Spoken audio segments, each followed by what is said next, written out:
What's going on, everyone? So I know I mentioned that the zoom was on its way and the Mavic 2 zoom is now in my hand. So let's get this torn open and then also compare it to the Mavic Pro and the Mavic 2 Pro.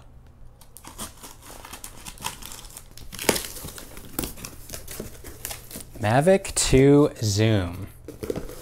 There we go.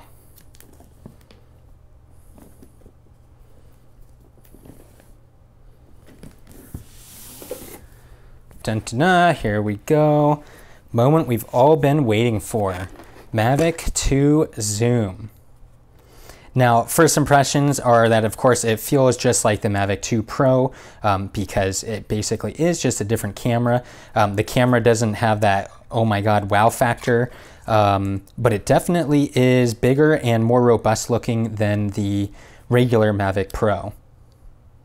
Now I'm going to go ahead and stop right there as far as the unboxing goes because we've seen the items that come with the new Mavic 2 because the Pro and the Zoom come with the same accessories. So let's dive right into actually comparing the cameras. Now when you look at the cameras side by side, you can really tell that although the 1-inch sensor version on the Pro is pretty big, the camera on the Zoom model is no small slouch either. I mean, it's actually a lot bigger than I thought it was going to be. Of course, that's what she said, but still it ends up being larger than the Mavic Pro. So let's get the Mavic Pro in here. So now you can see we've got the Zoom next to the Mavic Pro, and the Pro camera is pretty tiny. It also feels like I'm gonna knock it off here on accident, but the Pro camera feels pretty secure and solid on there. And like I said, it is quite a bit larger than the original Mavic Pro camera. And let's go and take that Zoom camera out of here and throw the Mavic Pro in here. And of course, you can tell it's just a massive difference here between the two.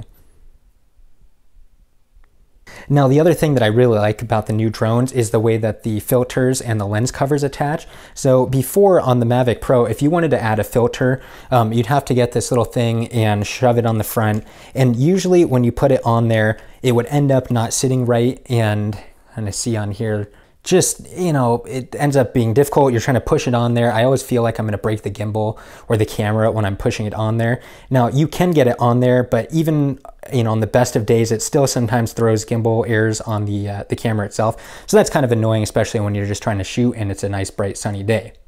However, on the new cameras, what's really cool is, so here's the zoom, of course, and the cover on there just screws right off. So you can take that off, and DJI offers new filters and ND filters that you can get for it.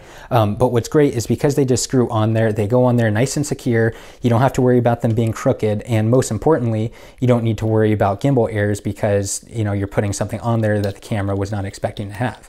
Now, I will say the threads on there are not the smoothest, but once you get it going, it goes on there pretty easily. So that attaches like that. And on the Pro version, you go ahead and the filter, the front of it actually just twists off, just like so. And same thing for this, putting it back on there isn't ultra easy, but it just seems like you kind of have to get all the little tabs lined up properly, and that'll snap right into place. And of course, the biggest thing most recently was cameras and gimbals breaking and falling off. They do feel pretty secure, so you can see the camera on there. And I mean, I feel like if it started to come unglued, you'd notice, but it seems like the one case that we have seen that was just sort of a one-off instance, but I don't feel like that's going to be a problem for future drone you know, users. The Zoom model on there, and that looks like to have a pretty similar setup. Now, the other thing that I had mentioned before with the Pro is that I had scratches on the back of the gimbal camera area, and I have that on here as well. So you can kind of see, it's tough to see on the camera here, but there are a couple of scrapes, and it looks like it's from during transport. And up in here on the back, there's two little notches for part of the mount, and it seems to rub on there just a little bit. So, you know, that's kind of lame that this is a brand new drone and it's already got scratches, and I have not even flown it. So that's obviously just from shipping. But of course that shouldn't cause any damage long-term other than, you know, just the way it looks on there. Thanks for watching, and that wraps up our unboxing video for the Mavic 2 Zoom. Now, of course, I'll be doing a lot of comparisons between the Pro and the Zoom, as well as the original Mavic, so make sure you subscribe to the channel so you can see some of those updates. And of course, if you have any questions or comments or stuff that you want to see me test, go ahead and put that down here in the comments below, and I'll see you in the next video.